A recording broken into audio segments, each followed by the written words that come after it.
والصلاة والسلام على سيد الأنبياء والمرسلين أما بعد فأعوذ بالله من الشيطان الرجيم بسم الله الرحمن الرحيم إن الله وملائكته يصلون على النبي يا أيها الذين آمنوا صلوا عليه وسلموا تسليما اللهم صل على سيدنا ومولانا محمد وعلى آل سيدنا ومولانا محمد وبارك وسلم وصل عليه الصلاة والسلام عليك يا سيدي يا رسول الله وعلى آلك وصحبه يا سيدي يا حبيب الله.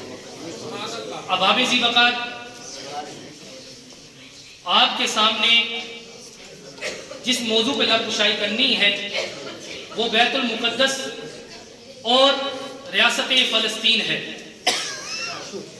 احباب ذی وقت روئے زمین میں سب سے پہلے جس گھر کی بنیاد رکھی گئی تھی وہ اللہ تبارک و تعالیٰ کا گھر کعبۃ اللہ ہے اور اس کے 40 سال بعد جس کی بنیاد رکھی گئی وہ فلسطین بیت المقدس ہے.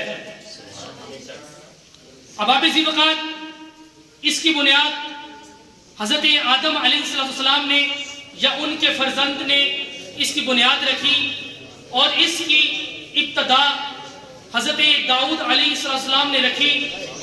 اس مقام پہ رکھی جہاں حضرت موسیٰ علیہ السلام کا خیمہ نصب تھا.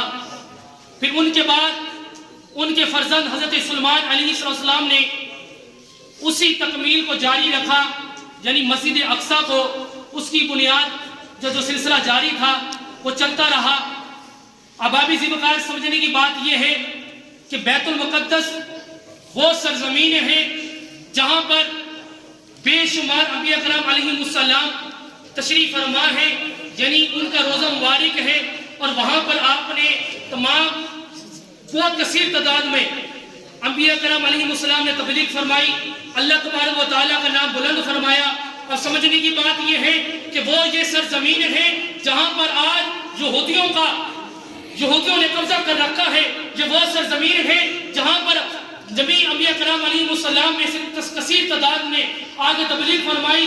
یہ وہ سرزمین ہے جہاں پہ بے شمار انبیاء کرام علیہ السلام کا روزہ مبارک ہے.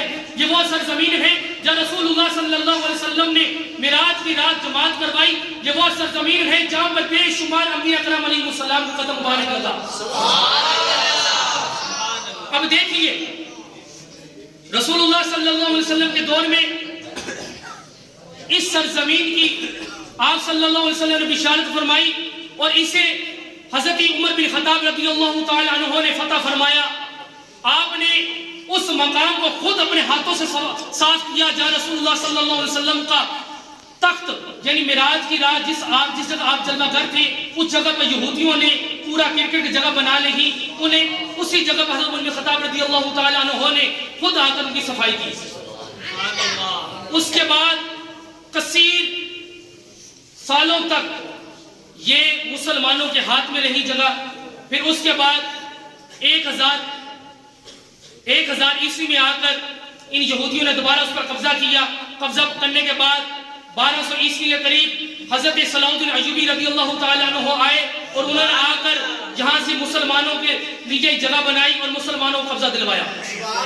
اور سمجھنے کی بات یہ ہے کہ یہ وہ یہودی ہیں کہ جنہوں نے فلسطین سرزمین پر آ کر پہلے رہائش رکھی. رہائش رکھنے کے بعد وہاں پر زمینیں خریدی. زمینیں خریدنے کے بعد وہاں پہ آ کے قبضہ کر لیا. 1 صدی ہو گئی ہے کہ فلسطین کے مسلمانوں پر بہت ظلم کیا جا رہا ہے اور آج مسلمان یہ دیکھ کر کیوں بلا خاموش ہے؟ وہ اس لیے خاموش ہے کہ ہر کسی نے ان یہود و نصارہ سے قرضہ لے رکھا ہے. آج یہ سب ان کے غلام بن چکے ہیں. ان کے ہاتھوں میں بلے پکڑا دیے گئے ہیں جبکہ مسلمانوں کے ہاتھ میں ایک دور ہوتا تھا. ایک ہاتھ میں تلوار دوسرے ہاتھ میں قرآن ہوتا تھا تو مسلمانوں کی غلبہ کافروں کے دلوں میں عروج غالب تھا. آج دیکھیے مسلمانوں کے ہاتھ کیسے ہو چکے ہیں.